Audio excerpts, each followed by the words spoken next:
ప్రభు అయిన యేసుక్రీస్తు పేరిట మీ అందరికి కూడా నా యొక్క హృదయపూర్వకమైన వందనాలు చెల్లించుకుంటున్నాను.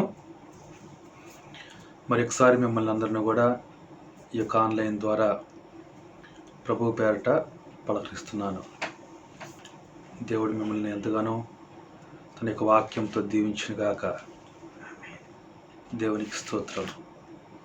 ఈరోజు దేవుడు నా హృదయంలో పెట్టిన కొన్ని విషయాలని మీతో పంచుకోవాలని చెప్పేసి నేను ఆశపడుతున్నాను. దయచేసి మీ అందరూ కూడా శ్రద్ధగా దేవుని యొక్క వాక్యమును వినవలసిందిగా ప్రేమపూర్వకంగా మనవి చేస్తున్నాను. దేవుని బిడ్డలారా, మీ అందరూ కూడా మీ పరిశుద్ధ గ్రంథాలను తెరచి అపోస్తల కార్యాలు 12వ అధ్యాయము 1 నుంచి మనము 19వ వచనం వరకు చదువుకోండి. మీరు మనము దీని నుంచి మన యొక్క సందేశాన్ని మనం తీసుకుందాం. ఈ యొక్క సందేశం యొక్క పేరేంటంటే సంఘము నిర్వర్తిస్తున్న బాధ్యత, లేకపోతే సంఘము నిర్వర్తించవలసిన బాధ్యత.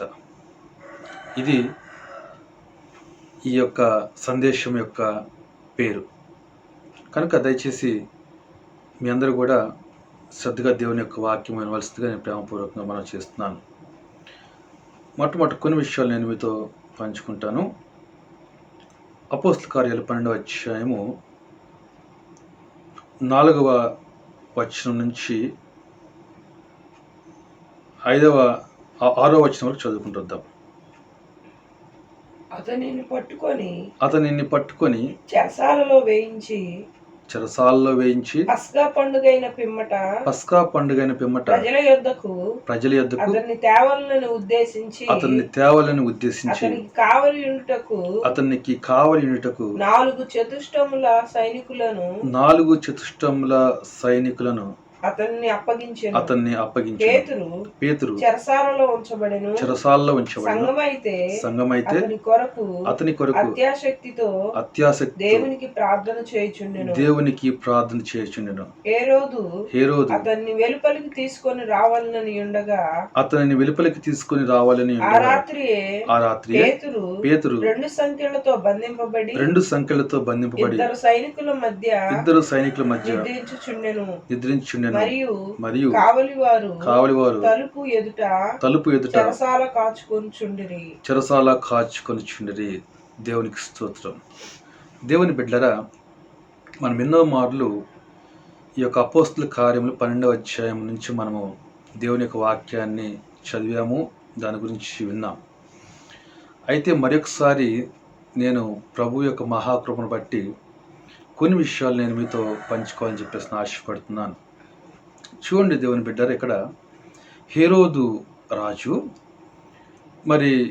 పేతురుని చెరసాల్లో వేయించాడు. ఇక్కడ అంతకుముందే యాకోబుని ఖడ్గంతో చంపించేశాడు హేరోదు రాజు. ఇప్పుడు రెండవ వంతు ఏంటంటే పేతురుని చెరసాల్లో వేయించి పేతురుని కూడా ఇంకా చంపాలన్న ఉద్దేశంతో హేరోదు రాజు ఒక ప్రణాళికను రచించుకున్నాడు. మనం చూసినట్లయితే చూడండి దేవుని బిడ్డరా, ఇక్కడ ఏముందంటే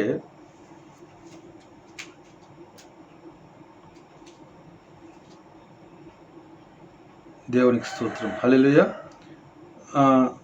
ఆయనను పట్టుకొని చెరసాల్లో వేయించి పస్కా పండుగైన పిమ్మట ప్రజల యొద్దకు అతన్ని తేవాలని ఉద్దేశించి చూసారా, హేరోదు యొక్క ఉద్దేశము ఇక్కడ రాయబడింది. శత్రువు యొక్క ఉద్దేశము రాయబడింది. శత్రువు ఏం ఉద్దేశించాడు, శత్రువు ఉద్దేశించింది ఎలా కార్యంలోకి తీసుకొస్తున్నాడు అంతా కూడా మనము చూస్తున్నాం. దేవుని బిడ్డలారా, చూడండి, హేరోదు తన యొక్క హృదయంలో ఒక ఉద్దేశం ఉంది. ఏంటంటే ఈ పేతురుని, యోహాన్ని, యాకోబుని వీళ్ళందరినీ కూడా పట్టుకొని చంపించుకుంటూ పోతూ ఉంటే యూదులకి అది చాలా సంతోషకరంగా ఉంది. దాన్ని బట్టి హేరోదుకి మంచి పేరు యూదుల్లో వస్తూ ఉంది. కనుక తన పేరు సంపాదించుకోవడం కోసము, స్వకీయ మహిమను పొందుకోవడం కోసము ఈ యొక్క హేరోదు ఏం చేస్తున్నా అంటే ఒకళ్ళొకళ్ళని పట్టుకొని చంపడానికి ప్రయత్నం చేస్తున్నాడు. మొదటిగా యాకోబు చంపించేశాడు. రెండవదిగా ఇప్పుడు పేతురుని. దేవుని బిడ్డలారా, నేను నమ్ముతున్నాను ఒకవేళ పేతురు కూడా మరి చంపేస్తుంటే తర్వాత మూడవదిగా ఇంకొకళ్ళని తీసుకుని ఉండేవాడు. ఇట్లా వరుసగా ఈ యొక్క హేరోదు మరి వన్ బై వన్ ఒకళ్ళొకళ్ళు పట్టుకొని చంపుకుంటా వెళ్తూ ఉంటాడేమో. చూడండి, ఇక్కడ రాయబడి ఉంది, హేరోదు ఉద్దేశించాడంట ఈ యొక్క దేవుని పిల్లలను నాశనం చేయాలని, చంపాలని హేరోదు ఉద్దేశించాడు. దేవుని బిడ్డలారా, ఉద్దేశించడం మాత్రమే కాదు, తన ఉద్దేశానికి అనుగుణంగా ఆయన చేతిలో అధికారం ఉంది కాబట్టి అతను ఏం చేస్తున్నాడంటే తన అధికారాన్ని ఉపయోగించుకొని పేతురుని పట్టుకొని చెరసాల్లో బంధించి అంతా కూడా తన ఉద్దేశం చొప్పున చేస్తున్నాడు. చూసారా? కనుక ఇక్కడ మనం ఏం చూస్తున్నాము? శత్రువు చేస్తున్న పనిని చూస్తున్నాం. శత్రువు యొక్క ఉద్దేశాన్ని, ఆ ఉద్దేశం చొప్పున శత్రువు చేస్తున్న పనిని మనం చూస్తున్నాం. దేవుని బిడ్డలారా, ఇప్పటికే సంఘము ఒక వ్యక్తిని నష్టపోయింది. దేవుని రాజ్యము యాకోబు అనే ఒక వ్యక్తిని నష్టపోయింది. ఇప్పుడు పేతురు వంతు వచ్చింది. ఒక రోజులో ఇంకో నెక్స్ట్ రోజు తర్వాత ఉదయానికి పేతురు చనిపోతాడు. అది అంత కూడా ప్లాన్ సిద్ధపరచబడింది. అయితే దేవుని బిడ్డలారా, ఇక్కడ మనం చూసినట్లయితే చూడండి, సంఘమైతే అతని కొరకు అత్యాసక్తితో ప్రార్థన చేయుచుండెను. దేవునికి స్తోత్రం. దేవుని బిడ్డలారా, మరొకసారి ఈ మాట నేను చదువుతున్నాను, బాగా వినండి. సంఘమైతే అతని కొరకు అత్యాసక్తితో ప్రార్థన చేయుచుండెను.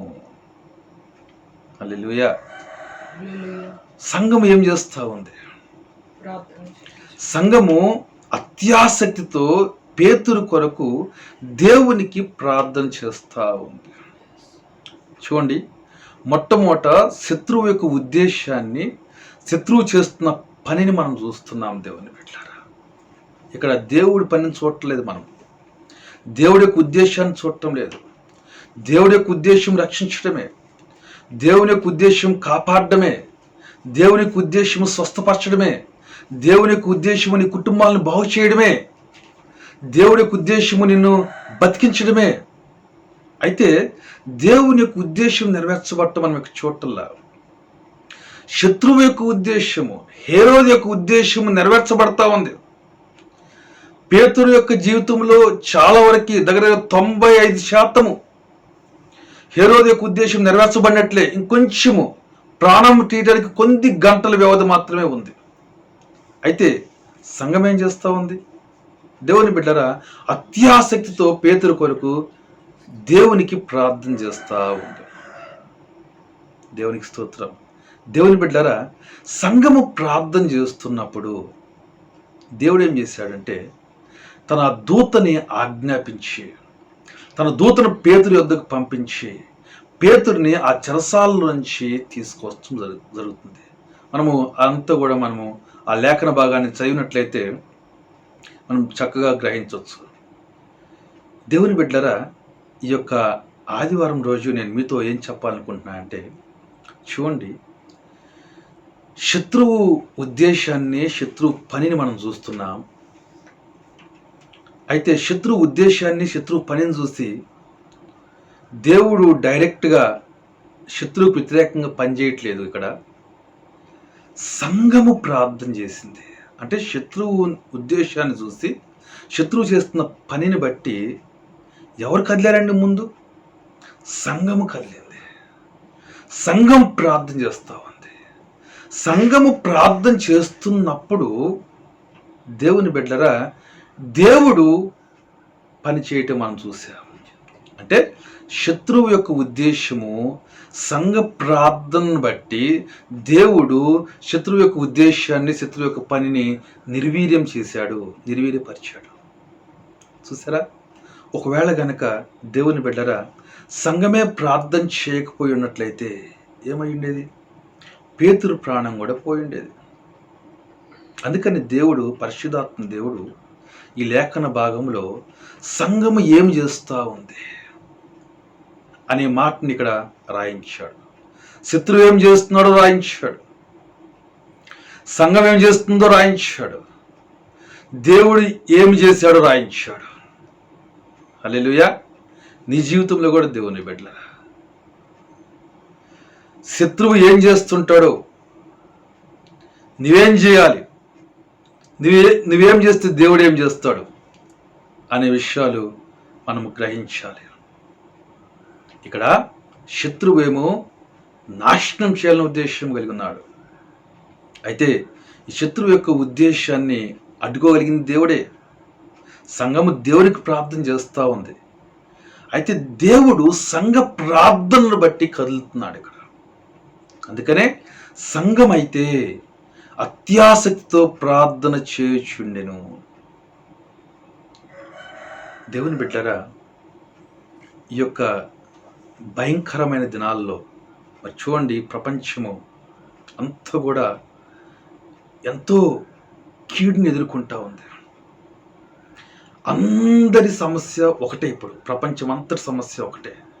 అది ఈ కరోనా అనే ఒక మహమ్మారి ప్రజలను నాశనం చేయటానికి ఇది ఈ ప్రపంచమంతా కూడా అది వ్యాపించి ఉంది. అయితే సంఘం ఏం చేస్తూ ఉంది? సంఘము నిర్వర్తించవలసిన పని ఏంటి? ఈ కరోనాని బట్టి దేవుడు కదులుతాడా? దేవుని బిడ్డరా, కరోనా వ్యాధి అనేది శత్రువు యొక్క ఉద్దేశ్యం. అది శత్రువు ఈ కరోనా వ్యాధి ద్వారా ఈ ప్రపంచంలో ఎంతోమంది మనుషులను నాశనం చేయాలని, ఎంతోమంది కుటుంబాలని కడతేర్చాలని శత్రువు యొక్క పన్నాగం ఇది. వాడు చేసుకుంటూ పోతున్నాడు. అయితే దీన్ని ఎలా అడ్డుకుంటాం మనం? దీన్ని అడ్డుకునేది ఎవరు? దేవుడే. కానీ దేవుని బట్టి దేవుడు ఎలా అడ్డుకుంటాడు? దేవుడు మన ప్రార్థన ఆధారం చేసుకొని అడ్డుకుంటాడు. సంఘము నిర్వర్తించవలసిన బాధ్యత, మనం అత్యాసక్తితో ప్రార్థన చేయాలి. దేవునికి స్తోత్రం. హల్లెలూయా. చూసారా, ఇప్పుడు మనం చదువుకున్న ఈ యొక్క లేఖన భాగం అంతటినీ కూడా మళ్ళీ మీరు 1-2 సార్లు మీరు చదవండి. దేవుని బిడ్డలారా, చదివితే మీరు క్లియర్గా చూడొచ్చు. మీరు ఏంటిదంటే, శత్రువు యొక్క ఉద్దేశాన్ని మీరు చూస్తున్నారు ఇక్కడ. వాడి ఉద్దేశం ప్రకారం ఏ విధంగా వాడు పని చేస్తున్నాడు, వాడి పనిని మీరు చూస్తున్నారు. అయితే సంఘము ఇక్కడ మౌనంగా లేదండి. సంఘం ఏం చేస్తుందో తెలుసా? మేలుకుంది, మౌనాన్ని వీడింది, దేవుని ఎదుట మొరపెడతా ఉంది. ఎలా? అత్యాసక్తితో మొరపెడతా ఉంది. సంఘము మౌనంగా ఉండకుండా ఉండటాన్ని బట్టి, సంఘము మొరపెట్టడాన్ని బట్టి దేవుని బిడ్డలారా, దేవుడు కార్యం చేశాడు. అది ఇక్కడ మనము గ్రహించవలసిన విషయం. సంఘమైతే అత్యాసక్తితో ప్రార్థన చేస్తూ ఉంది. ఈ దినాల్లో ఉన్న సంఘము ఇప్పుడు ఏం చేస్తూ ఉంది చూడండి. ఆ రోజు సంఘమంతా కూడా కలిసి ఒకే అంశము, పేతురు చెరసాల్లో ఉన్నాడు, ఆయనను దేవా నువ్వు కాపాడు, నువ్వు బయటికి తీసుకురా. అంతేగాని దీనికి కొన్ని అంశాలు జత చేయలేదండి. ఆ అంశాన్నే అత్యాసక్తితో ప్రార్థన చేస్తున్నారు. దేవుని బిడ్డలారా, అంటే మన ప్రార్థనలో ఇతర అంశాలు మనం కలపకూడదని నా ఉద్దేశం కాదు, కానీ ఒక అంశాన్ని తీసుకున్నప్పుడు ఆ అంశానికి దేవుడు జవాబిచ్చే వరకు మన ప్రార్థన మనము కొనసాగించాలి. హల్లెలూయా. చూడండి, యాకోబు రాసిన పత్రిక, దేవుని బిడ్డలారా, 5వ అధ్యాయము 16-17 వచనాలు మనం చదువుకుంటుద్దాం. యాకోబు రాసిన పత్రిక 5వ అధ్యాయము 16-17 వచనాలు చదువుకుంటుద్దాం. మీ పాపములను ఒకనితో ఒకడు ఒప్పుకొనుడి, మీరు స్వస్థత పొందినట్లు ఒకని కొరకు ఒకడు ప్రార్థన చేయుడి. నీతిమంతుని విజ్ఞాపన మనపూర్వకమైనదై బహుబలము గలదై ఉండును. ఏలియా మన వంటి స్వభావం గల మనుష్యుడే, వర్షింపకుండునట్లు అతడు ఆసక్తితో ప్రార్థన చేయగా 3.5 సంవత్సరముల వరకు భూమి మీద వర్షింపలేదు. అతడు మరలా ప్రార్థన చేయగా ఆకాశము వర్షమిచ్చెను, భూమి తన ఫలమిచ్చెను. దేవునికి స్తోత్రం. హల్లెలూయా. దేవుని బిడ్డలారా, చూడండి, ఇక్కడ కూడా దేవుని యొక్క లేఖనాలు ప్రార్థన గురించి రాయబడినాయి. చూడండి, మీరు స్వస్థత పొందినట్లు ఒకని కొరకు ఒకడు ప్రార్థన చేయండి. అంటే ప్రార్థన ద్వారా దేవుడు స్వస్థపరుస్తాడు. మీరు స్వస్థత పొందినట్లు ఒకని కొరకు ఒకడు ప్రార్థన చేయండి. తర్వాత నీతిమంతుని విజ్ఞాపన మనపూర్వకమైనదై బహుబలము గలదై ఉండును. అంటే దేవుని బిడ్డలారా, నీ విజ్ఞాపన ఎలా ఉంటుందో ఇక్కడ లేఖనం సెలవిస్తూ ఉంది. దేవుని యొక్క వాక్యం సెలవిస్తూ ఉంది. నీ ప్రార్థన అంట, నీ విజ్ఞాపన అంట బలముగా ఉంటుందంట. దేవునికి స్తోత్రం. హల్లెలూయా. నువ్వు చేసే విజ్ఞాపన చాలా బలమైంది. అది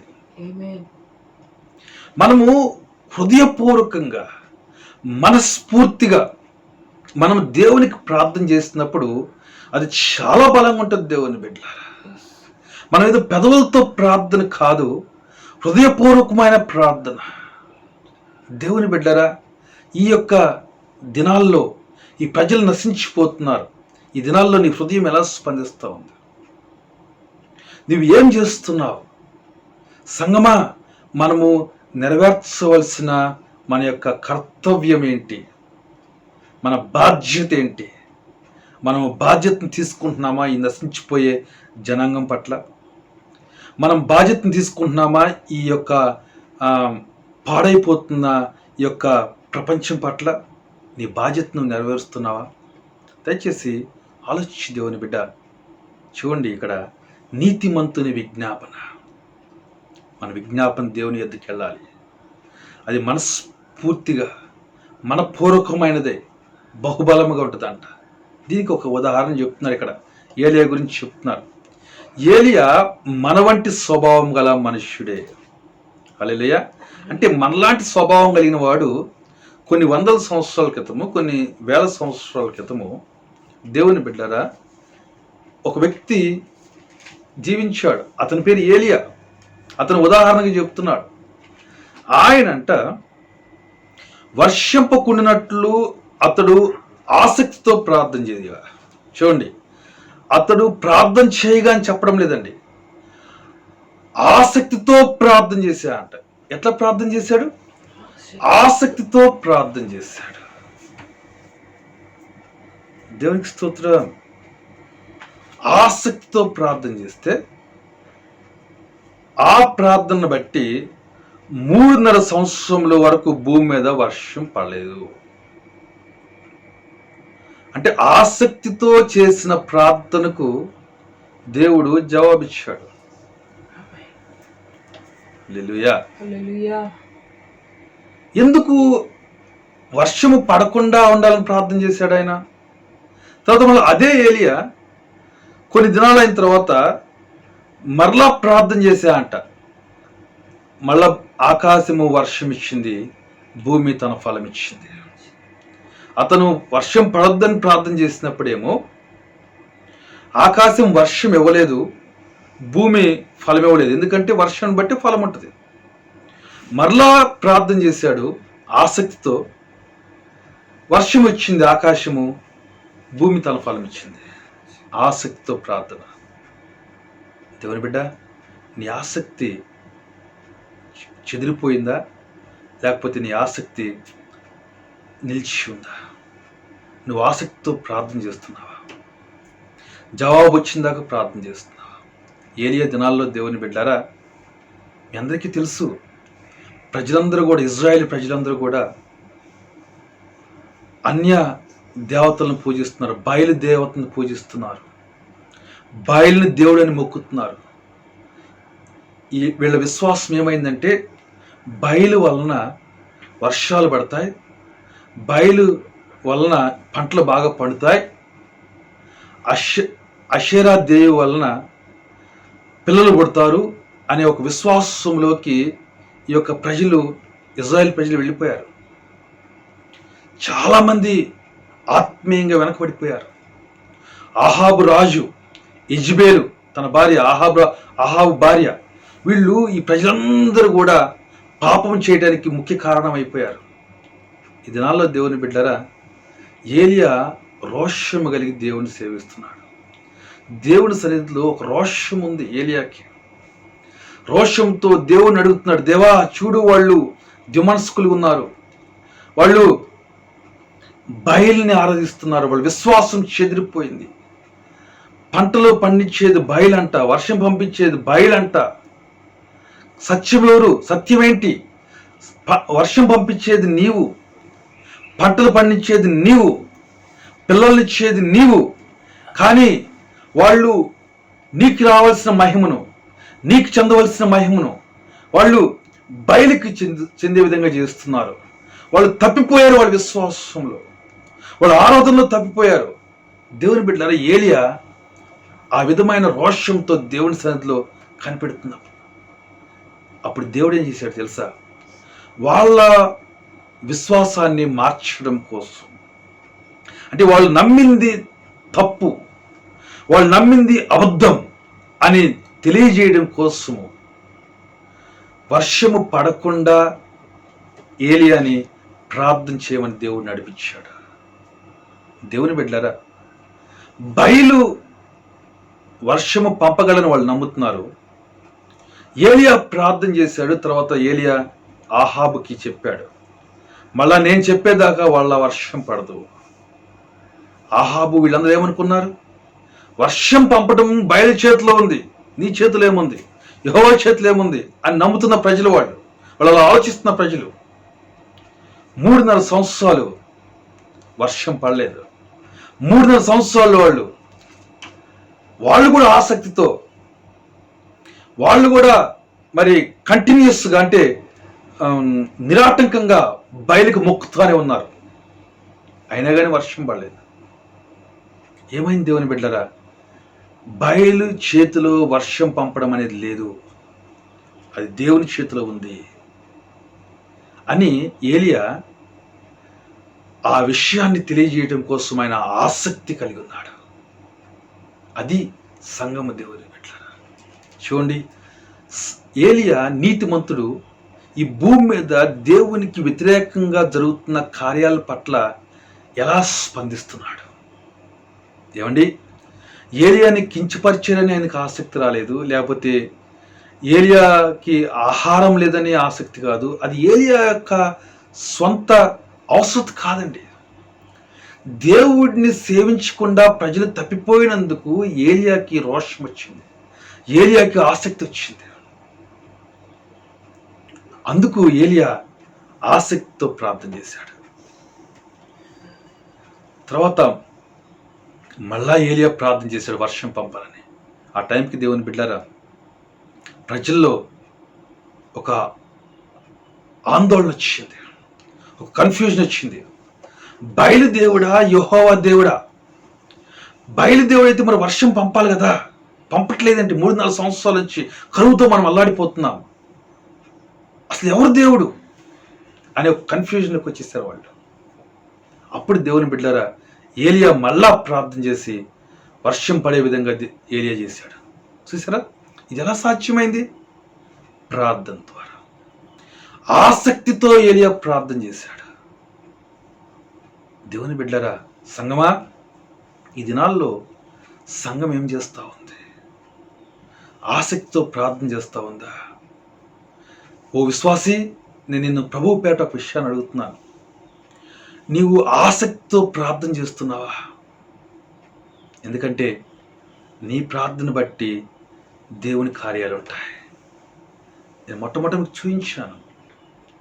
శత్రువు యొక్క ఉద్దేశము, శత్రువు యొక్క కార్యాలు మీరు చూశారు. ఏ రోజు ఎలా ఉద్దేశించాడు, ఎలా చేస్తున్నాడు. యాకోబుని చంపినప్పుడు సంఘము ప్రార్థన చేసినట్లు మనకు కనపడలేదు అక్కడ. కానీ పేతురు విషయంలోకి వచ్చేసరికి మాత్రం సంఘము మౌనంగా లేదు, అత్యాసక్తితో ప్రార్థన చేయటం మొదలుపెట్టింది. దేవుని బిడ్డలారా, దేవుడు అప్పుడు కార్యంలోకి ఆయన దిగడం జరిగింది. తన దూతలను ఆజ్ఞాపించడం జరిగింది. అవును దేవుని బిడ్డలారా, ఈ భూమి మీద నుంచి దేవునికి మొర వెళ్ళాలి. ప్రార్థన దేవుని సింహాసనం మీదకు చేరాలి. నీ ప్రార్థన చాలా బలం కలిగింది. నీ ప్రార్థన ఎలాంటిదో తెలుసా? శత్రువు యొక్క ఉద్దేశాలను నాశనం చేయగలిగేది నీ ప్రార్థన. నీ ప్రార్థన ఇతర మనుషులు లేకపోతే నీ తోటి విశ్వాసులు అసత్యంలో పడిపోతే, అవిశ్వాసంలో పడిపోతే వాళ్ళు నమ్మే తప్పు అని చూపించగలుగుతుంది. నీ ప్రార్థన చేయించగలుగుతుంది. నీ ప్రార్థనకు అంత శక్తి ఉంది. మనము ఆసక్తితో మనము ప్రార్థన చేయాలి. దేవుని బిడ్డ, మన 103వ కీర్తన ఒకసారి మనము చూద్దాం దయచేసి. 103వ కీర్తన 19వ వచనం నుంచి 22వ వచనం వరకు చదువుకుంటుందాం. యెహోవా ఆకాశమందు తన సింహాసనమును స్థిరపరచియున్నాడు. ఆయన అన్నిటి మీద రాజ్య పరిపాలన చేయుచున్నాడు. యెహోవా దూతలారా ఆయన ఆజ్ఞకు లోబడి ఆయన వాక్యము నెరవేర్చు బలశూరులారా ఆయనను సన్నతించుడి. యెహోవా సైన్యములారా ఆయన చిత్తము నెరవేర్చు ఆయన పరిచారకులారా మీరందరూ ఆయనను సన్నతించుడి. యెహోవా ఏలుచుండు స్థలములన్నిటిలోనున్న ఆయన సర్వకార్యములారా ఆయనను స్తుతించుడి. నా ప్రాణమా యెహోవాను సన్నతించుము. దేవుని బిడ్డలారా, ఈ లేఖన భాగాల్ని మీరు చాలా జాగ్రత్తగా అర్థం చేసుకోండి. యెహోవా ఆకాశమందు తన సింహాసనమును స్థిరపరిచి ఉన్నాడు. ఆయన అన్నిటి మీద రాజ్య పరిపాలన చేస్తున్నాడు. అంటే ఆయన ఆకాశమందు తన సింహాసనాన్ని స్థిరపరిచి అన్నిటి మీద ఆయనకు పరిపాలన ఉంది. అయితే ఆ పరిపాలన ఎలా చేస్తున్నాడు చూడండి. ఆయన సింహాసనం మీద కూర్చొని దూతల ద్వారా పనిచేస్తున్నాడు. దూతలకి ఆజ్ఞ ఇస్తున్నాడు. ఆయన పరిపాలన చేసే విధానం చూడాలి మీరు ఇక్కడ. దూతలకి ఆజ్ఞ ఇస్తున్నాడు. ఆ దూతలంట ఆయన ఆజ్ఞకు లోబడి ఆయన వాక్యము నెరవేర్చే బలశూరులంట. దూతలు బలం కలిగిన వాళ్ళు. అట్ ది సేమ్ టైం దేవుని యొక్క ఆజ్ఞకు వాళ్ళు లోబడేవాళ్ళు. తర్వాత వాళ్ళు చేసే పని ఏంటి తెలుసా? దేవుని యొక్క వాక్యంను నెరవేర్చేవాళ్ళు. హల్లెలూయా. సో దూతలు ఏం నెరవేరుస్తారు? దూతల పని ఏంటి? దేవుని యొక్క వాక్యం నెరవేరుస్తారు వాళ్ళు. ఆ నెరవేర్చే బలం వాళ్ళకు ఉంది. ఓకేనా? అయితే తర్వాత చూడండి, యెహోవా సైన్యములారా ఆయన చిత్తము నెరవేర్చు ఆయన పరిచారకులారా. మనము భూమి మీద ఆయన పరిచారకులం, ఆయన సేవకులం. మనము ఆయన చిత్తం నెరవేర్చేవాళ్ళం. మనం ఆయన చిత్తానుసారంగా ప్రార్థన చేసేవాళ్ళం. హల్లెలూయా. అంటే మనము ఈ భూమి మీద ఆయన చిత్తాన్ని బట్టి మనం ప్రార్థన చేస్తున్నప్పుడు, ఆయన చిత్తానుసారంగా మనము జీవిస్తున్నప్పుడు దేవుని బిడ్డరా, దేవుడు తన సింహాసనం మీద కూర్చొని తన దూతలకు ఆజ్ఞాపిస్తాడు. అంత మాత్రమే కాదు దేవుని బిడ్డరా, భూమి మీద దేవుడి సన్నిధి కూడా మనతో ఉంది. ప్రభువు మనతో ఎల్లప్పుడు ఉన్నాడు. పరిశుద్ధాత్మ మనతో ఎల్లప్పుడు ఉన్నాడు. అయితే దేవుడు తన దూతల ద్వారా పనిచేస్తున్నాడు మన ప్రార్థన బట్టి. ఇది దేవుని యొక్క పనితీరును మనం అర్థం చేసుకోవాలి. మనం దేవుని యొక్క జత పని వాళ్ళము. మీ అందరూ కూడా ఈ విషయాన్ని గ్రహించాలి. మనం ప్రార్థన చేయకపోతే దేవుడు పని ఆగిపోతుంది. అందుకని ప్రార్థన అనేది చాలా ఇంపార్టెంట్. యేసుక్రీస్తు ఈ భూమి మీద ఆయన శరీరధారిగా జీవించిన దినాల్లో చూసారా దేవుని బిడ్డలారా, ఆయన తన సమయాన్ని ఎక్కువగా ప్రార్థనకి ఇచ్చుకున్నాడు. ఆయన జీవించిన సమయాన్ని, ఆయన పరిచర్య చేసిన సమయము, ఆయన ప్రార్థన చేసిన సమయము, ఆయన శిష్యులకు బోధించిన సమయము, ఈ మూడింటిని మీరు చూడండి. పరిచర్య స్వస్థతలు కానీ మరణించిన వారిని లేపడం కానీ ఇది చాలా తక్కువ సమయంలో చేశాడు. కానీ ఆయన ప్రార్థన చేసిన సమయం చూడండి, ఎంతో ఎక్కువ చేశాడు. ప్రార్థన ఎంతో సమయాన్ని ప్రార్థనకి ఇచ్చుకున్నాడు. ఆయన శిష్యులకు బోధించిన సమయాన్ని చూడండి, బోధించిన సమయం కూడా ఎక్కువ. అంటే ప్రార్థించిన సమయము చాలా ఎక్కువ, తర్వాత బోధించడానికి ఎక్కువ సమయాన్ని ఉపయోగించాడు, తర్వాత స్వస్థతలు అద్భుత కార్యాలు చేయడానికి తక్కువ సమయంలో అయిపోయినాయి. చూసారా, మన యొక్క పని కూడా ఆ విధంగా ఉండాలి. మనం ఎక్కువ ప్రార్థన చేయటాన్ని బట్టి మన పనులు కూడా చాలా సులువుగా అయిపోతాయి. యేసు ప్రభు చేసిన విధానం అది, ఈ భూమి మీద జీవించిన విధానం. కనుక నెక్స్ట్ వచ్చిన దీనిలో 103వ కీర్తనలోనే 22వ వచనం చూడండి. యెహోవా ఏలుచుండు స్థలములన్నిటిలోనున్న ఆయన సర్వకార్యములారా. ఎక్కడండి ఆయన సర్వకార్యాలు ఉన్నాయి? యెహోవా ఏలుచుండు స్థలములన్నిటిలో, యెహోవా ఏలుచుండు స్థలములన్నిటిలోనున్న ఆయన సర్వకార్యములారా. యెహోవా ఏలుచుండే స్థలాలు ఎక్కడున్నాయండి? దేవుని బిడ్డారా, చూడండి, లోకము సాతాను ఏలుబడి కింద ఉంది. మరి యెహోవా ఏలుబడి రావాలంటే ఏం చేయాలి? మనం ప్రార్థన చేయాలి. యేసుక్రీస్తు ప్రభు శిష్యులకు ప్రార్థన నేర్పినప్పుడు మొట్టమొదట, తండ్రి, పరలోకమందున మా తండ్రి, నీ నామం పరిశుద్ధపరచబడునుగాక, తర్వాత నీ రాజ్యము వచ్చునుగాక. అంటే ఏంటి? యెహోవా ఏల్చుండే స్థలము అక్కడికి రావాలి. అది రాజ్యం రావడం అంటే. అంటే నీ ప్రార్థన బట్టి సాతాను ఏలుబడి చేస్తున్న ఆ స్థలము యెహోవా ఏలుబడి చేస్తున్న స్థలంగా మారాలి. అది నీ ప్రార్థన. చూసారా, అక్కడ పేతురు చెరసాల్లో వేయబడినప్పుడు అక్కడ శత్రువు ఏలుబడి చేస్తున్న స్థలం అది. కానీ సంఘం యొక్క ప్రార్థన బట్టి అది యెహోవా ఏలుబడి చేసే స్థలంగా మారిపోయింది. దేవుని యొక్క ఆజ్ఞ అక్కడికి వచ్చేసింది. దేవుని దూతలు అక్కడికి వచ్చేసారు. ఎంత కూడా ఎలా జరుగుతుంది? ప్రార్థన ద్వారా జరుగుతూ ఉంది. దేవుడు ప్రార్థన లేకుండా చేయలేడా అంటే చేయగలుగుతాడు. కానీ దేవుడు తన పని చేసే విధానము ఈ విధంగా ఏర్పరచుకున్నాడు. సంగమా, యేసుక్రీస్తు సంఘంతో ఏం చెప్పాడు? పరలోకపు తాళపు చెవులు మీకు ఇచ్చేదను. మీరు ఈ భూమి మీద దేన్ని బంధిస్తారో పరలోకమందు అది బంధించబడుతుంది. మొట్టమొదటి ఎక్కడండి? భూమి మీద సంఘం బంధించాలి, అప్పుడు పరలోకమందు బంధించబడుతుంది. సో నెక్స్ట్ పరలోకంలో జరుగుతుంది అది. భూమి మీద మీరు దేన్ని విప్పుదురో అది పరలోకంలో విప్పబడును. హల్లెలూయా. దేవుని బిడ్డలారా, ఇలాంటి సత్యాన్ని ఎరిగిన సంఘం ఎదుట, ఇలాంటి తాళపు చెవులు కలిగిన సంఘం ఎదుట,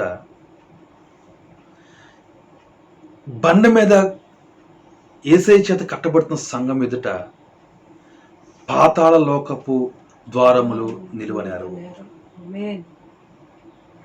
ఎలాంటి సంఘం అండి? తాళపు చెవులు కలిగిన సంఘం, బంధించటము విడుదల చేయటము నేర్చుకున్న సంఘం. సంఘమా, ఈ స్థితిలో ఇప్పుడు ప్రపంచంలో ఉన్న సంఘం ఉందా?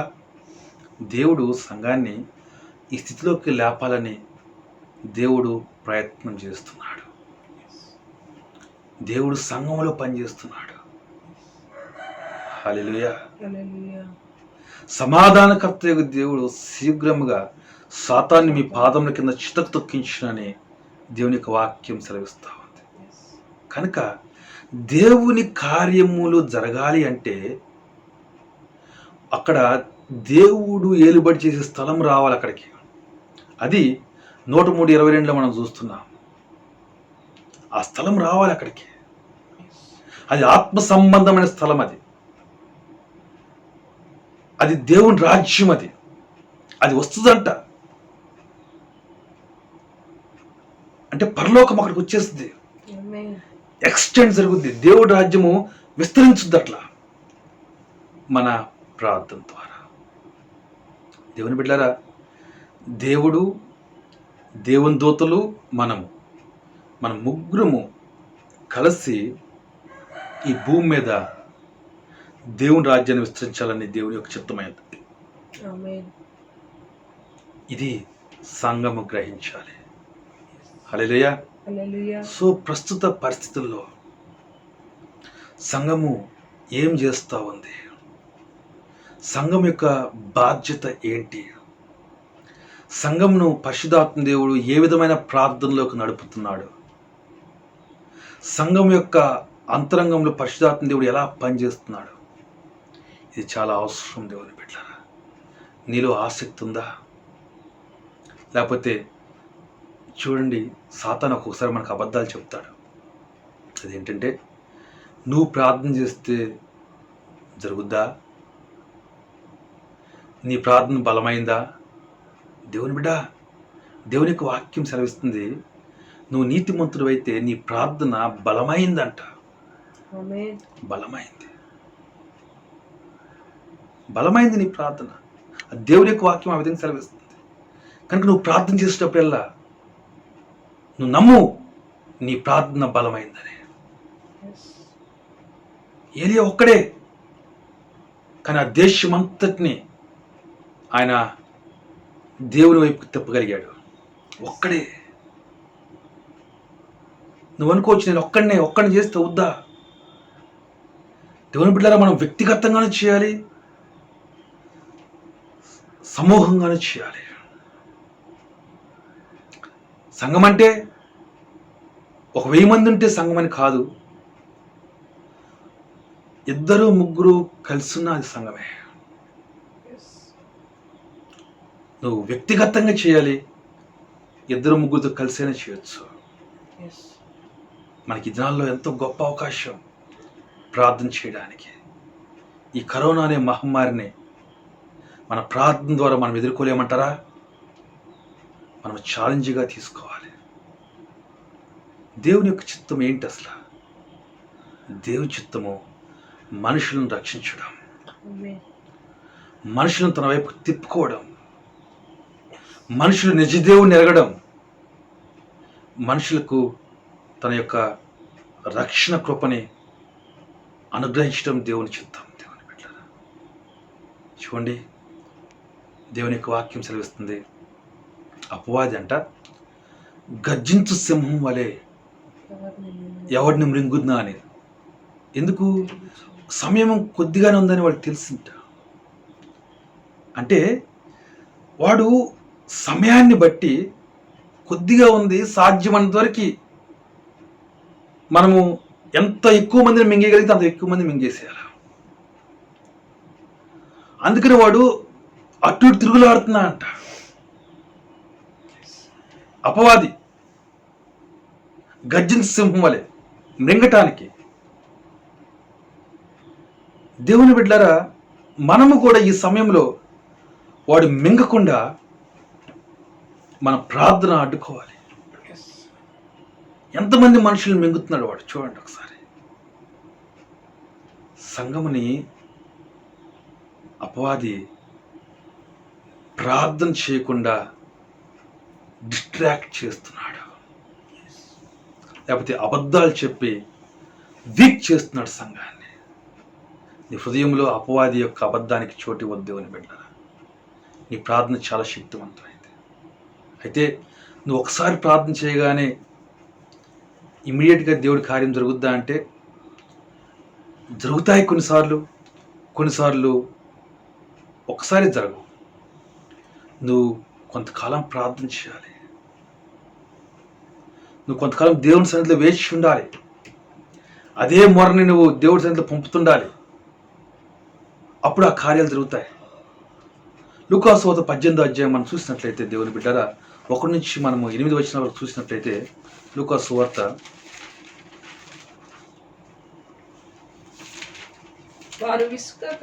వారు విసుకక నిత్యము ప్రార్థన చేయుచుండవలెను అనుటకు ఆయన వారితో ఉపమానం చెప్పెను. చాలు, తర్వాత చదువుకుందాం మనం అవసరం దాన్ని బట్టి. యేసుక్రీస్తు ఈ యొక్క తర్వాత చెప్పబోయే ఉపమానము, ఈ ఉపమానాన్ని చెప్పడంలో ఆయన ఉద్దేశం ఏంటి? మొట్టమొదట 1వ వచనంలో యేసుక్రీస్తు యొక్క ఉద్దేశము ఇక్కడ బయలుపరచబడతా ఉంది. నీవు నేను మనము విసుకక, ధైర్యం కోల్పోక ప్రార్థన చేయాలి. అంటే ప్రార్థనలో నుంచి తొలగిపోకుండా ఉండటానికి ఉండాలి అనేది ఆయన ఉద్దేశం. కనుక ఈ కింద చెప్పే ఉపమానం మనకు బాగా అర్థమైతే ఈ గ్రహించిన వాళ్ళు ఏం చేస్తారంటే దేవుని బిడ్డలారా, ఇక ప్రార్థనలో విసిగిపోరు వీళ్ళు. ఎందుకు? యేసయ్య చెప్పిన ఉపమానం వీళ్ళు అర్థం చేసుకున్నారు. హల్లెలూయా. దేవునికి ఉద్దేశం అది. మనం విసిగిపోయి ప్రార్థన ఆపుతామని, దేవుడు అలా జరగకూడదని, మనం అలా చేయకూడదని ఈ ఉపమానాన్ని చెప్తున్నాడు. ఉద్దేశం అది. అంటే ఈ ఉపమానము నీవు విసిగిపోకుండా నిన్ను రక్షిస్తుంది. ఈ ఉపమానంలో సత్యం. హల్లెలూయా. చూడండి, ఇక్కడ ఒక న్యాయాధిపతి గురించి చెప్తున్నాడు. ఈ న్యాయాధిపతి ఎలాంటి వాడు తెలుసా? చాలా కఠినుడు ఇతను. దేవునికి భయపడేవాడు కాదు, మనుషుల్ని పట్టించుకునేవాడు కాదు ఇతను. ఓకే, న్యాయము ఇతని చేతిలో ఉంది చేయడము. అయితే ఇతను దేవునికి భయపడేవాడు కాదు, మనుషుల్ని పట్టించుకునేవాడు కాదు. మనుషులు లక్ష్య పెట్టాడు ఇతను. అయితే దేవుని బిడ్డలారా, ఇతని యొద్దకు ఒక విధవరాలు అంటే ఎట్లాంటి దిక్కులేని వాళ్ళు. అయితే ఆమె న్యాయం తీర్చమని ఇతని ఎదురు రావడం జరిగింది. ఒకసారి ఆమెను పట్టించుకోలేదు, రెండవసారి పట్టించుకోలేదు. కానీ ఆమె మాటికి వచ్చి అతన్ని, చూడండి ఏం రాసింది ఇక్కడ, 5వ వచనం చూసినట్లయితే, ఈ విధవరాలు నన్ను తొందర పెట్టుచున్నది గనక ఆమె మాటికి వచ్చి, చూడండి, మాటికి వచ్చి గోజాడకుండునట్లు ఆమెకు న్యాయం తీర్తుందని తనలో తను అనుకోయాను. ఎప్పుడు అనుకున్నా అండి? ఒకసారి ఫస్ట్ సారి వచ్చినప్పుడు అనుకున్నాడా? రెండవసారి వచ్చినప్పుడు అనుకున్నాడా? లేదు. ఇటువంటి ఆలోచన ఎప్పుడు వచ్చిందంటే ఆయనకి, అనేక మార్లు ఆమె వెళ్ళి ఆయన్ని గోజాడుతుంటే మాటికి వెళ్ళి, అయ్యా నా గురించి ఏం చేసావు, నా కేసు ఏం చేసావు, నా న్యాయం ఏం చేసావు, నాకు రావాల్సింది నాకు ఇప్పించు అని ఆమె గోజాడుతుంటే అప్పుడు తనలో ఆలోచన మారింది. అంటే అంత కఠినుడైన ఆ న్యాయాధిపతి యొక్క ఆలోచననే ఈ విధవరాలు మాటికి వెళ్ళి మారిస్తే, దేవుడు ఎంతో ప్రేమమయుడు, మనల్ని ఏర్పరచుకున్నాడు. ఓకేనా? అయితే చూడండి, యేసుప్రభు అంటున్నాడు 7వ వచనం చూసినట్లయితే, దేవుడు 6 చదవండి దయచేసి. మరియు ప్రభు ఇట్లా నేను అన్యాయస్తుడైన ఆ న్యాయాధిపతి చెప్పిన మాట వినుడి. దేవుడు తాను ఏర్పరచుకున్న వారు దివారాత్రులు తన్ను గూర్చి మొరపెట్టుకొనిచుండగా వారికి న్యాయము తీర్చడా ఆయన వారికి త్వరగా న్యాయం తీర్చును.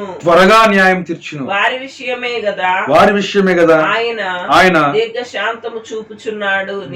శాంతము చూపుచున్నాడని మీతో నిశ్చయంగా చెప్పుచున్నాను. ఆయనను మనుష్య కుమారుడు వచ్చినప్పుడు ఆయన భూమి మీద ఆ విశ్వాసము కనుగొనునా. దేవుడికి స్తోత్రం. హల్లెలూయా. చూసారా ప్రభు ఏం చెప్తున్నాడు? ఆ అన్యాయస్తుడైన న్యాయాధిపతే ఆమెకు మరి అలా చేస్తే, దేవుడు తాను ఏర్పరచుకున్నవారు, మనం దేవుని పిల్లల సంఘము, దేవుడి చేత ఏర్పరచబడిన సంఘము, దేవుని ఏర్పాట్లో ఉన్న సంఘము, దివారాత్రులు మొరపెట్టుకుంటే దేవుడు వాళ్ళకి న్యాయం తీర్చడా? దేవుడు న్యాయాధిపతి. ఆయనలో కొంచెం కూడా అన్యాయం లేదు, ఆయనలో కొంచెం కూడా చీకటి లేదు, ఎంత మాత్రమే చీకటి ఆయనలో లేదు. ఆయన ప్రేమమయుడు. దేవుని బిడ్డరా, నువ్వు నీ ప్రార్థనని కొంతకాలము నువ్వు చేసిన తర్వాత నీకు న్యాయం తీరుస్తాడు. హల్లెలూయా. నీకు న్యాయం జరగబోతా ఉంది. దేవుడు చేసే న్యాయం నీ జీవితంలోకి రాబోతా ఉంది. ఎలా? ప్రార్థన ద్వారా. నీకు అన్యాయం జరగటం చూసి, నువ్వు బాధపడటం చూసి దేవుడు డైరెక్ట్గా నీకు న్యాయం చేస్తున్నాడా? లేదండి. నీకు అన్యాయం జరగటము దేవుడు చూస్తున్నాడు. నీకు అన్యాయం జరిగిందని నీకు తెలుసు. అయితే నువ్వేం చేస్తున్నావు తెలుసా? నీకు జరిగిన అన్యాయాన్ని నీవు న్యాయాధిపతి ముందు పెట్టి, దేవుడి ముందు పెట్టి, నాకు అన్యాయం జరిగింది, నువ్వు నాకు న్యాయం చేయి అని నువ్వు విసుకక ప్రార్థన చేస్తున్నప్పుడు నీకు న్యాయం జరుగుతుంది. దేవుని బిడ్డరా, నిన్ను అనేక మంది బలాత్కారం చేస్తూ ఉండొచ్చు. వాళ్ళ పలుకుబడిని ఉపయోగించో, లేకపోతే వాళ్ళ బలాన్ని ఉపయోగించో, లేకపోతే వాళ్ళ తెలివిని, వాళ్ళ మోసాలను ఉపయోగించి నీకు అన్యాయం చేసి ఉండొచ్చు. నువ్వు దిక్కులేని స్థితిలో ఉండొచ్చు. కానీ దేవుడు నీకు దిక్కై ఉన్నాడు. దేవుడి పక్షాన కార్యం చేయబోతున్నాడు. దేవుడు మన పక్షం నుండిగా మనకు విరోధి ఎవడు? అయితే నువ్వు మొరపెట్టు దేవునికి, దేవరాత్రులు ప్రార్థన చేయి, దేవునికి న్యాయం చేస్తాడు. సో చూసారా దేవుని బిడ్డరా, న్యాయము, దేవుని యొద్ద నుంచి న్యాయం నువ్వు పొందుకోవాలి అంటే ప్రార్థన అవసరత ఉన్నది. ప్రార్థన లేకుండా నీకు న్యాయం జరగదు. దేవుడి స్వభావం న్యాయం తీర్చే స్వభావమే, కానీ నీవు ప్రార్థన చేయాలి. యేసు ప్రభువు అంటున్నాడు, మరి మనుష్య కుమారుడు వచ్చినప్పుడు ఆయన భూమి మీద ఆ విశ్వాసం కనుగొనునా. ఏ విశ్వాసం అండి?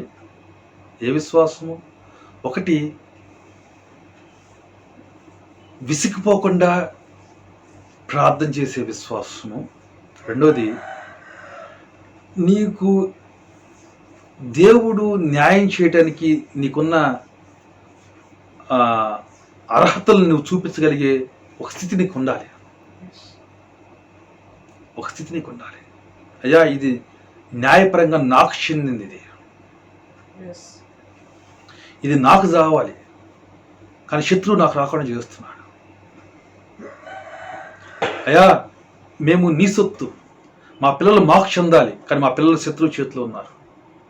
మా ఆస్తి మా చేతిలో ఉండాలి, కానీ మా ఆస్తి శత్రువు చేతిలో ఉంది. మా ఆస్తి దొంగల పాలైపోతా ఉంది. మాకు ఆరోగ్యం ఉండాలయ్యా, కానీ మాకు ఆరోగ్యం లేని స్థితి. ఇవన్నీ కూడా దేవుని బిడ్డలారా మనము దేవుని ఎదుట చెప్పగలిగిన స్థితిలో మనము ఉండాలి. ఆ విశ్వాసం దేవుని బిడ్డలారా ఏ విశ్వాసమో తెలుసా? కింద రాసింది ఒక పరిసైడ్ ప్రార్థన గురించి. ఆ పరిసైడ్లో ఉన్న విశ్వాసం కాదండి. ఈ విశ్వాసాన్ని యేసు ప్రభు చాలా మందిలో చూస్తున్నాడు. కానీ యేసు క్రీస్తు నీకు ఇచ్చే విశ్వాసం, దేవుని యొక్క వాక్యాన్ని నువ్వు వినుటను బట్టి, సిలువ వార్తను వినుటను బట్టి నువ్వు పొందుకునే విశ్వాసం నీలో దేవుడు కనుగొనగలుగుతున్నాడా? ఆలోచించండి. ఆ విశ్వాసము భూమి మీద కనుగొనినా, ఎక్కడండి? భూమి మీద. అవును, మనకు విశ్వాసం ఉండాలి. అప్పుడు దేవుడు మనకి న్యాయం చేస్తాడు. మనం ప్రార్థన చేయాలి. మన విశ్వాసము మన చేత ప్రార్థన చేస్తుంది. హల్లెలూయా. కనుక దేవుని బిడ్డలారా, ప్రార్థన గురించి చెప్పడానికి ఎంతో సమయము అవసరమైంది. కానీ నేను చాలా విషయాలు ఉన్నప్పటికీ చెప్పకుండా ఈరోజు ఈ సమయంలో మనము ఏం చేయాలో మనము ఎరిగి అది చేయటానికి దేవుని సన్నిధిలో మనము పరిశుద్ధాత్మ ద్వారా సిద్ధపరచబడాలి అనే ఒక ఉద్దేశంతో కొన్ని విషయాలు నేను మీకు చెప్తున్నాను. జస్ట్ ఒక విషయం మీరు బాగా అర్థం చేసుకోండి. అపోస్తల కార్యంలో 12వ అధ్యాయంలో మనం చూసాం. శత్రువు యొక్క ఉద్దేశాన్ని, శత్రువు పనిని మనం చూస్తున్నాం. సంఘం చేసిన పనిని మనం చూసాం. దేవుడు చేసిన పనిని మనం చూసాం. ఓకేనా? కనుక ఇదే మీరు మనసులో పెట్టుకోండి. మీ మనసులో ఇది నాటుకొనియండి. ఓకే, శత్రు ఉద్దేశం మీకు తెలుస్తుంది. శత్రువు పని మీ కళ్ళ ముందు కనబడతా ఉంది. దేవా నువ్వేం చేస్తున్నావు అని దేవుడు నువ్వు చూడటం కాదు, నువ్వు చేయాలి. నువ్వు ప్రార్థన చేయాలి. నీ ప్రార్థన తర్వాత దేవుడి కార్యం, అంటే దేవుని కార్యములు నీ ప్రార్థనను వెంబడిస్తున్నాయి. బాగా వినండి నేను చెప్పేది. దేవుని కార్యములు నీ ప్రార్థనను వెంబడిస్తున్నాయి. నీ అత్యాసక్తితో కూడిన ప్రార్థనను దేవుని కార్యములు వెంబడిస్తున్నాయి. ఈ ఒక్క మాటని మీరు మీ హృదయంలో నాటుకోనివ్వండి. దేవా నువ్వు మాకేం చేసావు, దేవా నువ్వు మాకేం చేసావు అని అడగొద్దు దేవుణ్ణి. దేవుడు తప్పకుండా నీ ప్రార్థనకి జవాబిస్తాడు. అయితే దేవుని కార్యాలు వెంబడించడానికి ముందు నీ ప్రార్థన ఉండాలి. హల్లెలూయా. యేసుక్రీస్తు ప్రభువు చెప్పాడు, మీరు శోధనలోకి రాకుండా ఉన్నట్లు, పడకుండా ఉన్నట్లు మీరు మెలకువ కలిగి ప్రార్థన చేయండి. హల్లెలూయా. అంటే శోధన మీ మీదకి రాకుండా ఉండాలంటే మీరు మెలకువతో ప్రార్థన చేస్తూ ఉంటే శోధన తప్పించుకుంటారు. మీరు ప్రార్థన వలన ఎన్నో ఉపయోగాలు, ఎన్నో లాభాలు ఉన్నాయి. దేవుడి కార్యాలు చేయాలంటే దేవునికి ప్రార్థన అవసరం. దేవుని బిడ్డారా, బైబిల్లో, పరిశుద్ధ గ్రంథంలో ప్రార్థన గురించిన ఎన్నో విషయాలు రాయబడి ఉన్నాయి. వాటిని వివరించుకుంటూ ఉంటే మనకు చాలా సమయం పడుతుంది. బట్ ఎనీహౌ ఈరోజు మాత్రం నేను ఈ కొన్ని విషయాలతో నేను ముగిస్తున్నాను. ఒక్కటి మాత్రం మీరు బాగా గుర్తుపెట్టుకోండి. నీ ప్రార్థనను దేవుని కార్యములు వెంబడిస్తున్నాయి. నీ ప్రార్థన కనుక లేకపోతే శత్రువు కార్యములు ఎక్కువ అవుతాయి. రెండవది, యెహోవా ఏలుబడి చేయు స్థలములన్నిట్లో ఉన్న ఆయన సర్వకార్యములారా. ఆయన చేసే కార్యములన్నీ ఎక్కడున్నాయంటే ఆయన ఏలుబడి చేసే స్థలములు ఉన్నాయి. ఆయన ఏలుబడి చేసే స్థలములు నీ ప్రార్థన బట్టి అవి వస్తాయి. లేకపోతే రావు. యేసుక్రీస్తు చెప్పాడు, నీ రాజ్యము వచ్చునుగాక, అంటే నీ వేలుబడి చేసే స్థలము వచ్చునుగాక. హల్లెలూయా. కనుక మనం ప్రార్థనలో మనం పట్టుదల కలిగి, ఆసక్తి కలిగి మనం ప్రార్థన చేద్దాం. ఏలియాని మనం చూసాం, ఇట్లా ఎంతోమందిని మనం చూడొచ్చు. ఆ విధవరాలు ప్రార్థన మనం చూసాం. కనుక దేవుని యొక్క ఉద్దేశము నీవు విసుకక నిత్యము ప్రార్థన చేయాలి. అందుకొరకే ఆ ఉపమానం చెప్పాడు యేసు ప్రభు. ఆ ఉపమానం చెప్పడం వెనుక ఉన్న ఉద్దేశం మాత్రం అదే. కళ్ళు మూసుకుందాం. దేవుని బిడ్డ, నీ యొక్క శేష జీవితంలో ఉన్న సమయంలో ఎక్కువ భాగము ప్రార్థనకు,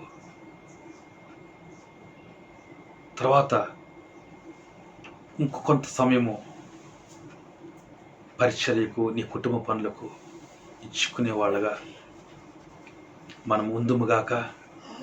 యేసుక్రీస్తు భూమి మీద జీవించిన టైంలో ఎక్కువ సమయం ప్రార్థనకి ఇచ్చాడు.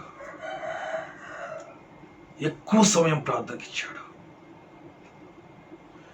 నీకున్న సమయంలో ఎక్కువ సమయం నువ్వు దేనికి ఇస్తున్నావు? నీకు దేనిలో అయితే ఆసక్తి ఉందో దానికి ఎక్కువ సమయం ఇస్తాను.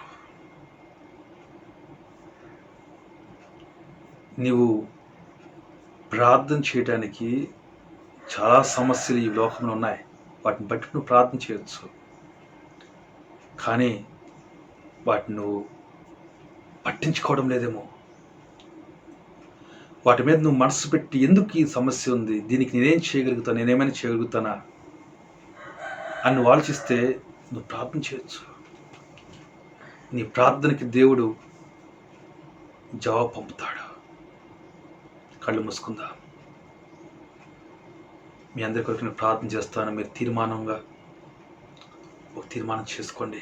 దేవా, ఎక్కువ సమయము నేను నా శేష జీవితంలో ప్రార్థనకి నేను నీ సన్నిధిలో గడపటానికి, ఈ నశించిపోతున్న లోకం కోసము నా సమయాన్ని నీ సన్నిధిలో వెచ్చిస్తాను ప్రభా. అత్యాసక్తితో ఇక నేను ప్రార్థన చేస్తాను. నేను ఇక నా శేష జీవితంలో నా ప్రార్థన అంతా కూడా అత్యాసక్తితోనే ఉంటుంది. ఆసక్తి కోల్పోనక నేను ఆసక్తి కోల్పోకుండా చూసుకుంటాను. నులివెచ్చని స్థితిలోకి వెళ్ళను, నేను చల్లని స్థితిలోకి వెళ్ళను. నేను ఇంకా ఎప్పుడు కూడా వెచ్చని స్థితిలో ఉంటాను. ఒక మండుచున్నవాడిగా ఉంటాను. మండుచు ప్రకాశించుండే దీపంగా నేను ఉంటాను ప్రభా అని తీర్మానం చేసుకో. తండ్రి, నీకు స్తోత్రం అయ్యా. మీరు మాకు ఇచ్చిన వాక్యం బట్టి నీకు వందనాలు. అపోస్తుల కార్యములు 12వ అధ్యాయంలో ప్రభా మేము చూసాం, అప్పటికే ఒక అపోస్తలుడు ప్రాణం పోగొట్టుకున్నాడు శత్రువు చేతిలో. మళ్ళా 2వ అపోస్తలుడి యొక్క ప్రాణం తీయటానికి కూడా శత్రువు ఉద్దేశించి ముందుకొచ్చాడు. అయితే సంఘము మౌనంగా లేదు. ఆ టైంలో అత్యాసక్తితో ప్రార్థన చేసింది. ఆ ప్రార్థనను నీ కార్యము వెంబడించింది. శత్రువు కార్యము ఆగిపోయింది. శత్రువు ఉద్దేశము నెరవేర్చబడలేదు. అవును ప్రభా, మాకు విరోధంగా రూపింపబడిన ఏ ఆయుధము వర్ధిల్లదు. తండ్రి, మా హృదయాలకు అత్యాసక్తితో చేసే ప్రార్థన యొక్క ప్రాముఖ్యతను వివరించినందుకు నీకు స్తోత్రాలు. విసుకక నిత్యము ప్రార్థన చేయాలన్న ఆ యొక్క నీ యొక్క ఉద్దేశాన్ని బయలుపరిచినందుకు స్తోత్రం. ఆ ఉపమానాన్ని గ్రహించిన వాళ్ళంగా మేముండి, మా ప్రార్థన ద్వారా పరలోకం నుండి మేము ఈ భూమి మీద న్యాయం పొందుకోబోతున్నాం. దేవుని న్యాయాన్ని దేవుడు మా పక్షమును వ్యాజ్యమాడతాడు. బలాత్కారులు సిగ్గుపరచబడబోతున్నారు. దేవుడిని ఆశ్రయించిన వారు తల ఎత్తబడబోతా ఉంది. గుర్రమును బట్టి రథమును బట్టి అతిశయపడే వాళ్ళు కృంగిపోబోతున్నారు.